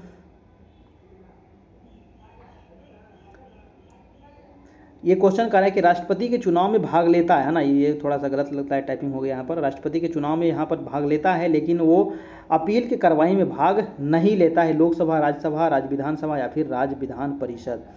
तो 18 का हो जाएगा राज्य विधानसभा, है ना। आंसर नंबर हो जाएगा आपका आंसर नंबर सी। नेक्स्ट प्रश्न है दोस्तों आपका 19 नंबर प्रश्न कह रहा है कि सरदार स्वर्ण सिंह समिति ने किसकी सलाह दी। जी हाँ, सरदार स्वर्ण सिंह समिति ने किसकी सलाह दी। तो अभी आपको बताए थे कि जो भारत में मौलिक कर्तव्य को जोड़ा गया था ये सरदार स्वर्ण सिंह समिति की अनुशंसा पर ही जोड़ा गया था। तो आंसर क्या हो जाएगा आपका, आंसर नंबर सी हो जाएगा। और इसको 51 के क में रखा गया है और भाग 4 के क में रखा गया है। ठीक है, और ये अनुच्छेद हो गया 51 के का, कहाँ से लिया गया, तो रूस से लिया गया था। ये भी आप याद रखिएगा। ठीक है,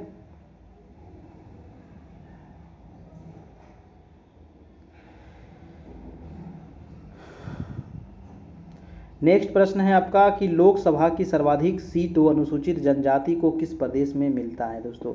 तो किस प्रदेश में आरक्षित है ना, किस प्रदेश में यहाँ पर आरक्षित है लोकसभा की सर्वाधिक सीटें। तो बिहार में कितनी सीटें हैं, 40 है। सबसे अधिक कहाँ है आपको, तो लोकसभा अनुसूचित यहाँ पर जनजाति यहाँ पर पूछ दिया था ना, मैंने ध्यान नहीं दिया। अनुसूचित जनजाति की सीटें सबसे अधिक कहाँ है, ये क्वेश्चन पूछा जा रहा है। बिहार में तो टोटल आपको 40 सीट है लोकसभा का ना, बिहार में टोटल अगर सीट अगर पूछा जाए तो 40 सीट है लोकसभा का। और यहाँ पर क्वेश्चन कह रहा है कि अनुसूचित जनजाति का, है ना, तो आंसर हो जाएगा आपका 20 का। आंसर नंबर क्या होगा, 20 का हो जाएगा आपका ए, यानी कि मध्य प्रदेश। मध्य प्रदेश में 29 लोकसभा सीट है जिसमें 6 अनुसूचित जनजाति के लिए है। ठीक है ना, तो आंसर हो जाएगा आपका मध्य प्रदेश। अगला है कि निम्नलिखित कार्यकर्ताओं अधिकारियों को प्राथमिकता के अपने संबंधित क्रम में व्यवस्थित करना है यहाँ पर, है ना, व्यवस्थित करना है यहाँ पर आपको दिया गया है। अच्छा, राज्यों के गवर्नर से प्रमुख राष्ट्रपतियों, उप प्रधानमंत्री, राज्यसभा और लोकसभा में केंद्रीय विपक्ष के नेताओं के मंत्री। देखिए क्वेश्चन कह रहा था ना कि अगर यहाँ पर सभी लोगों को, है ना, जितने लोगों का यहाँ पर नाम लिखा गया है, सभी लोगों को अगर बैठाया जाए तो सबसे पहले किसको बैठाया जाएगा, उसके बाद किसको बैठाया जाएगा, उसके बाद किसका नंबर आएगा, उसके बाद किसका नंबर आएगा, उसके बाद किसका आएगा, उसके बाद किसका आएगा। ठीक है, ये क्वेश्चन कहा गया है ना। प्राथमिकता के अपने संबंध में यहाँ पर व्यवस्थित करना है ना। सबसे पहले प्राथमिकता किसको दिया जाएगा, तो आंसर क्या हो जाएगा, आंसर हो जाएगा आपका ए नंबर, यानी कि 1, 2 और 3। ठीक है, 1, 2 और 3, यानी कि राज्यों के गवर्नर्स अपने संबंधित राज्यों में, फिर प्रमुख राष्ट्रपतियों, उप प्रधानमंत्री, फिर आपका राज्यसभा और लोकसभा में केंद्रीय विपक्ष के नेताओं के मंत्रिमंडल आपका। ठीक है, चलिए अगला प्रश्न देख लेते हैं। आपका 7 नंबर कह रहा है निम्नलिखित में से कौन सा विषय जो है 7वीं अनुसूची के समवर्ती सूची में लिया गया है। जी हाँ, 7वीं अनुसूची के समवर्ती सूची में, देखिए 7वीं अनुसूची में 3 प्रकार की सूचियाँ हैं आपको। एक तो संघ सूची है ना, एक है आपको राज्य सूची, और एक है आपका समवर्ती सूची। ठीक है, तो 3 प्रकार की सूची का वर्णन किया गया है 7वीं अनुसूची में। तो समवर्ती सूची जो है इसमें कौन सा है, आपको समवर्ती सूची में कौन सा वर्णन किया गया है ये पूछा गया है ना, कौन सा विषय यहाँ पर दिया गया है। ठीक है, तो 22 का हो जाएगा आपका बी नंबर, यानी कि वन जो है ना, यानी कि जो जंगल होता है, ये समवर्ती सूची के अंतर्गत आता है। समवर्ती सूची वह सूची होता है जिसमें केंद्र और राज्य दोनों कानून बना सकते हैं आपका। नेक्स्ट है आपका 23 नंबर, कह रहा है कि उपराष्ट्रपति जो हटाने का प्रस्ताव किस में पेश किया जा सकता है। जी हाँ, उपराष्ट्रपति को हटाने के लिए आप कहाँ पर पेश कीजिएगा, है ना। तो उपराष्ट्रपति को अगर हटाना है तो आप कहाँ पर मतलब कि प्रस्ताव को पेश कीजिएगा, आंसर हो जाएगा केवल राज्यसभा में, है ना, केवल राज्यसभा में। उपराष्ट्रपति जो होते हैं ये राज्यसभा के सभापति होते हैं। उपराष्ट्रपति को हटाने का प्रस्ताव केवल राज्यसभा में ही पेश किया जा सकता है आपका। ठीक है, आंसर हो जाएगा आपका। नेक्स्ट प्रश्न चलते हैं 24, कह रहा है कि सीमा प्रबंधन विभाग किस मंत्रालय के अंतर्गत आता है। जी हाँ, सीमा जैसे भारत पाकिस्तान, भारत नेपाल, भारत बांग्लादेश, है ना, तो सीमा प्रबंधन जो विभाग है वो किस मंत्रालय में है आपका, रक्षा, गृह, विदेश या फिर सड़क। तो 24 का हो जाएगा आपका दोस्तों आंसर नंबर बी, यानी कि गृह मंत्रालय के अंतर्गत ये आता है आपका, है ना, गृह मंत्रालय। अगला है आपको 25 नंबर, कह रहा है कि क्षेत्रफल के हिसाब से भारत की सबसे बड़ी लोकसभा कौन सी है। जी हाँ, क्षेत्रफल के हिसाब से यहाँ पर पूछा गया है, अरुणाचल प्रदेश, लद्दाख, बाड़मेर या फिर कच्छ। आंसर क्या हो जाएगा, तो आंसर हो जाएगा लद्दाख। लद्दाख का जो है वो सबसे बड़ा क्षेत्र है, आंसर हो जाएगा बी नंबर। ठीक है, सबका यहाँ पर आपको दे दिया गया है, इसको आप देख लीजिएगा आपका। ठीक है, चलते हैं हम अगले प्रश्न पर 26 नंबर। प्रश्न कह रहा है कि निम्नलिखित में किन राज्यों में विधान परिषद है। देखिए वर्तमान में विधान परिषद जो है वो 6 राज्य में है आपका। सॉरी, 6 राज्य में अभी वर्तमान में विधान परिषद है। वो राज्य है आपका बिहार, है ना, बिहार है, यूपी है, आपका महाराष्ट्र है ना, आपका कर्नाटक है, आपका तेलंगाना है और आपका आंध्र प्रदेश है। तो ये 6 राज्य आप याद रखिएगा जहाँ क्या है, विधान परिषद है आपका। ठीक है, तो ऑप्शन में दिया गया है उत्तर प्रदेश, बिहार, छत्तीसगढ़ नहीं है, जम्मू कश्मीर में भी नहीं है। तो 1 और 2 यहाँ पर बिल्कुल सही हो जाएगा आपका, ये नंबर यहाँ पर आंसर हो जाएगा। ठीक है, 1 और 2, 4 में अब नहीं हो गया, 4 में जम्मू कश्मीर में अब खत्म हो गया, पहले जम्मू कश्मीर में था, है ना, लेकिन जम्मू कश्मीर जब बट गया ना तो यहाँ पर खत्म हो गया, इसको थोड़ा सा सुधार लीजिएगा। आंसर हो जाएगा आपका डी नंबर। अगला है आपका 27 नंबर, चलिए इसको जवाब दीजिए, मैं थोड़ा सा इसको जवाब देने का प्रयास कीजिए।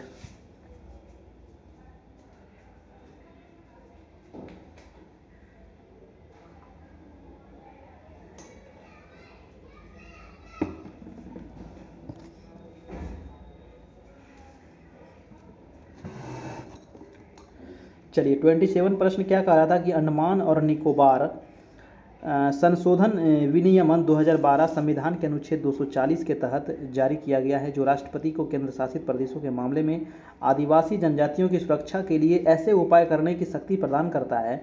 यह विनियमन निम्नलिखित जनजातियों में से किस की रक्षा करेगा। जी हाँ, किस जनजाति की रक्षा करेगा, है ना, तो ऑप्शन है ओंगेस, सोम्पेंस या फिर सेंटिल्स या फिर जरवास। तो कौन किस जनजाति की रक्षा करेगा दोस्तों, आंसर हो जाएगा डी नंबर, यानी कि जरवास जनजाति का। ठीक है, आंसर नंबर डी हो जाएगा आपका। नेक्स्ट चलते हैं आपका 28 नंबर प्रश्न। 28 नंबर प्रश्न क्या कह रहा है, प्रश्न है कि निम्नलिखित में से कौन सा आपदा प्रबंधन अधिनियम 2005 के तहत गठित राष्ट्रीय आपदा प्रतिक्रिया निधि का संचालन करता है। जी हाँ, प्रधानमंत्री करता है, गृह मंत्रालय, केंद्रीय गृह मंत्री, केंद्रीय संसदीय कार्य मंत्री, केंद्रीय वन और पर्यावरण मंत्री। तो ये किसके द्वारा किया जाता है? आंसर हो जाएगा बी नंबर, यानी कि केंद्रीय गृह मंत्री के द्वारा। राष्ट्रीय आपदा प्रतिक्रिया निधि का संचालन केंद्रीय गृह मंत्री द्वारा किया जाता है आपका। नेक्स्ट है आपका 29 नंबर, और इसका पीडीएफ लेने के लिए दोस्तों आपको बता दिए कि हमारा जो व्हाट्सएप नंबर है 7857824310, आप इस नंबर पर 351 रुपये का आप पेमेंट कर दीजिएगा, और पेमेंट करने के बाद इसी नंबर पर आप स्क्रीनशॉट भेज दीजिएगा। आपको वहाँ पर सारा मटेरियल मिल जाएगा, और नोट्स मिल जाएगा, पीडीएफ मिल जाएगा, वीडियो मिल जाएगा, और डेली लाइव क्लास भी आपको मिलेगी। ठीक है, तो मात्र 351 का पेमेंट करना है इस नंबर पर, और पेमेंट करने के बाद इसी नंबर पर स्क्रीनशॉट भेज देना है। अगला प्रश्न है 29 नंबर, कह रहा है कि इनमें से कौन सा कर यानी कि टैक्स केंद्र सरकार द्वारा विशेष रूप से लगाए गए करों में से एक है, और भारत के संविधान की 7वीं अनुसूची की संघ सूची में उल्लेख किया गया है इसका? निर्यात कर, समाचार पत्रों में विज्ञापन पर टैक्स, या फिर कृषि आय पर टैक्स, या फिर बिजली की खपत, या फिर बिक्री पर टैक्स। तो आंसर क्या होगा 29 का? 29 का आंसर हो जाएगा आपका आंसर नंबर सी, यानी कि कृषि आय और बिजली की खपत बिक्री पर कर राज्य सरकार द्वारा लगाया जाता है। अगला प्रश्न चलते हैं आपका 30 नंबर प्रश्न कह रहा है कि केंद्रीय बजट में शामिल गैर वोट योग्य शुल्क चार्ज किए गए व्यय में शामिल है। जी हाँ, केंद्रीय बजट में शामिल किए गए गैर योग्य शुल्क कौन सा है यहाँ पर, है ना? गैर वोट जो चार्ज किए गए व्यय में शामिल है। ऑप्शन है कि संसद के घरों के प्रेसिडिंग अधिकारियों की वेतन और भत्ते। दूसरा है कि सुप्रीम कोर्ट और उच्च न्यायालयों के न्यायाधीशों की वेतन और भत्ते। तीसरा है सीएजी की सैलरी और भत्ते, और डी है चौथा ऑप्शन कह रहा था कि सुप्रीम कोर्ट के सेवानिवृत्त न्यायाधीशों के पेंशन, और पांचवा है कि इन उच्च न्यायालयों के सेवानिवृत्त न्यायाधीशों का पेंशन। यानी कि इसमें कह रहा है कि केंद्रीय बजट में शामिल गैर वोट योग्य शुल्क या फिर चार्ज किए गए व्यय में शामिल है। कौन सा यहाँ पर शामिल है, ये क्वेश्चन पूछा गया है ना? इनमें से कौन सा सही है बताइए, है ना? काफ़ी ये टफ क्वेश्चन है ना? इसका आंसर क्या होगा बताइए? इसका आंसर हो जाएगा आपका आंसर नंबर डी, यानी कि इनमें से सभी शामिल है ना? क्या इनमें से सभी शामिल है? तो ये ऑप्शन को ध्यान में रखिएगा आपको। अगला प्रश्न चलते हैं आपका 31 नंबर। 31 प्रश्न कह रहा है कि भारतीय संविधान द्वारा दिए गए निम्नलिखित मौलिक अधिकारों के कारण गैर अनुदान अल्पसंख्यक संस्थानों को आरटीआई अधिनियम के दायरे से बाहर रखा गया है। जी हाँ, किस मौलिक अधिकारों के कारण, निम्नलिखित मौलिक अधिकारों के कारण गैर अनुदान अल्पसंख्यक संस्थानों को आरटीआई अधिनियम के तहत बाहर रखा गया है? तो किसको बाहर रखा गया है? ये 4 ऑप्शन दिया गया है, बताइए किसको बाहर रखा गया है? 31 का हो जाएगा आपका डी नंबर, यानी कि अनुच्छेद 30 के 1 में। 30 के 1 के अनुसार अल्पसंख्यकों को अपनी शिक्षण संस्थाएं खोलने का अधिकार है आपका। ठीक है, तो आंसर हो जाएगा डी नंबर।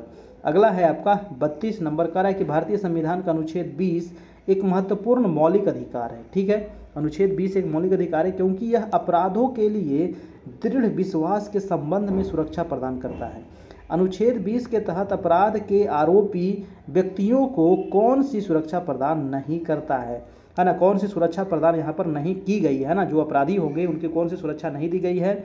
ऑप्शन कह रहा है कि एक्स पोस्ट फैक्ट लॉ, या फिर दोहरा खतरा, या फिर आत्मदोष के खिलाफ निषेध, या फिर 24 घंटे के भीतर एक मजिस्ट्रेट के सामने पेश किए जाने का अधिकार। ये तो अधिकार दिया गया है ना? तो आपका इसका आंसर जो हो जाएगा वो हो जाएगा आंसर नंबर डी, यानी कि 24 घंटे के भीतर एक मजिस्ट्रेट के सामने पेश किए जाने का अधिकार। देखिए 24 घंटे के भीतर एक मजिस्ट्रेट के समक्ष पेश किए जाने का अधिकार जो है अनुच्छेद 22 के तहत मनमाने ढंग से गिरफ्तारी और रोकथाम के खिलाफ एक सुरक्षा है आपका। ठीक है, आंसर हो जाएगा आपका आंसर नंबर डी हो जाएगा आपका। ठीक है, चलिए नेक्स्ट है 33 कह रहा है कि भारत के निर्वाचन आयोग के चुनाव से कौन सा चुनाव संबंधित नहीं है? जी हाँ, भारत के निर्वाचन आयोग के चुनाव से कौन सा चुनाव संबंधित नहीं है? ऑप्शन है कि राष्ट्रपति, उपराष्ट्रपति, राज्यों की पंचायतें और नगर पालिकाएं, उपयुक्त सभी।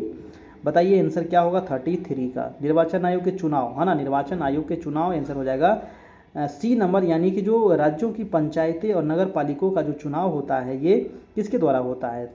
चुनाव आयोग में संसद है, राज्य विधायिका है, राष्ट्रपति है, उपराष्ट्रपति के चुनाव की अधीक्षण और दिशा नियंत्रण की शक्ति होता है, और पंचायत का चुनाव इसका काम नहीं होता है। आंसर हो जाएगा आपका आंसर नंबर सी हो जाएगा आपका। ठीक है, 32 नंबर प्रश्न कह रहा है कि संविधान का अनुच्छेद 1, 2, 3 है ना, संविधान का अनुच्छेद जो 123 है किससे संबंधित है। 123 के बारे में एग्जाम में कई बार पूछा गया है ना। अनुच्छेद 123 में है दोस्तों राष्ट्रपति का अध्यादेश, है ना। राष्ट्रपति का जो अध्यादेश है वो है अनुच्छेद 123 में। आंसर हो जाएगा आपका आंसर नंबर ए, यानी कि भारतीय संविधान का जो अनुच्छेद 123 है वो राष्ट्रपति के अध्यादेश से संबंधित है आपका। अगला है आपका 35 नंबर, कह रहा है कि राष्ट्रपति पूरे देश में या इसके किसी भी हिस्से में अनुच्छेद 352 के तहत राष्ट्रीय आपातकाल किस स्थिति में घोषित कर सकता है। जी हाँ, राष्ट्रीय आपातकाल जो राष्ट्रीय आपात जो है ये अनुच्छेद है आपका 352 में वर्णन किया गया है इसका। और ये किस स्थिति में घोषित कर सकता है राष्ट्रपति, कौन करेंगे तो राष्ट्रपति ही करेंगे। बाह्य आक्रमण, सशस्त्र विद्रोह या फिर आंतरिक अशांति, या फिर डी नंबर दिया गया है 1 और 2 दोनों। तो आंसर क्या हो जाएगा, आंसर हो जाएगा 1 और 2 दोनों, यानी कि यहाँ पर हो जाएगा आपका कि 44वें संविधान संशोधन 1978 के तहत आंतरिक अशांति शब्द को हटा करके सशस्त्र विद्रोह शब्द यहाँ पर जोड़ा गया था। ये भी आप ध्यान रखिएगा, ये क्वेश्चन आपको पूछ सकता है कि आंतरिक अशांति शब्द को कब हटाया गया और सशस्त्र विद्रोह शब्द यहाँ पर जोड़ा गया था। तो 44वें संविधान संशोधन 1978 में। तो 1 और 2 यहाँ पर बिल्कुल सही है, यानी कि बाह्य आक्रमण और सशस्त्र विद्रोह आपको, ठीक है। नेक्स्ट प्रश्न है दोस्तों आपका 36 नंबर, कह रहा है कि सबसे बड़ा न्यायिक क्षेत्र किस उच्च न्यायालय का है। जी हाँ, ये क्वेश्चन कई बार पूछा गया। सबसे बड़ा जो न्यायिक क्षेत्र है वो है इलाहाबाद उच्च न्यायालय का, ठीक है। आंसर हो जाएगा आपका, अच्छा सॉरी यहाँ पर बी हो जाएगा, गुवाहाटी उच्च न्यायालय का। सबसे बड़ा न्यायिक क्षेत्र पूछ रहा था ना, और सबसे अधिक जो न्यायाधीश है वो है आपको इलाहाबाद उच्च न्यायालय में, है ना। सबसे बड़ा न्यायिक जो क्षेत्र है वो है गुवाहाटी उच्च न्यायालय। आपका आंसर हो जाएगा बी नंबर आपका, ठीक है। और ये क्योंकि ये 7 राज्यों में फैला हुआ इसीलिए सबसे ज़्यादा है। और सबसे अधिक अगर कहा जाए तो वो हो जाएगा आपको इलाहाबाद उच्च न्यायालय में। सबसे अधिक जो न्यायाधीश हैं वो इलाहाबाद में हैं, ठीक है।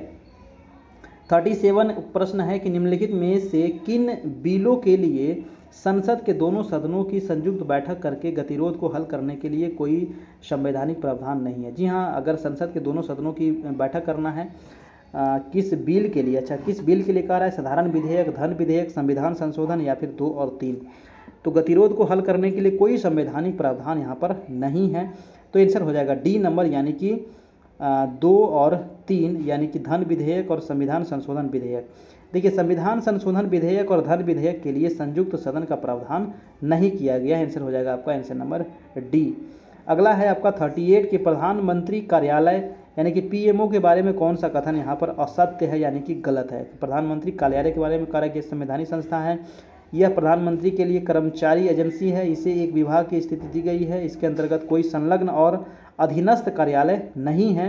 आंसर हो जाएगा यह संवैधानिक संस्था है। कौन सा कथन असत्य है, तो प्रधानमंत्री एक गैर संवैधानिक संस्था है ना, एक संवैधानिक संस्था नहीं है। आंसर हो जाएगा गैर संवैधानिक संस्था है आपका।